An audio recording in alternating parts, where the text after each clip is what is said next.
Alright, if someone sends you a meeting link and you're not sure what to do, yeah, it's actually super simple. In this full guide, I'll show you how to join a meeting using a link in Google Meet, step by step. First, make sure you have the meeting link.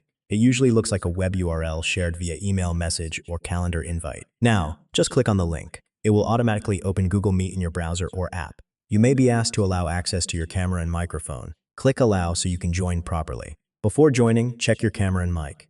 You can turn them on or off depending on your preference. Once you're ready, click Join Now to enter the meeting. Sometimes you may need to request access. Just click Ask to join and wait for the host to approve. If you're on your phone, the link will open in the Google Meet app or prompt you to install it. Once inside, you can mute yourself, turn your camera on or off, and use chat or screen sharing. When you're done, just click the Leave button to exit the meeting. And yeah, that's how you join a Google Meet using a link. Quick, easy, and you're in within seconds. হুম। না নামাইতেই তো।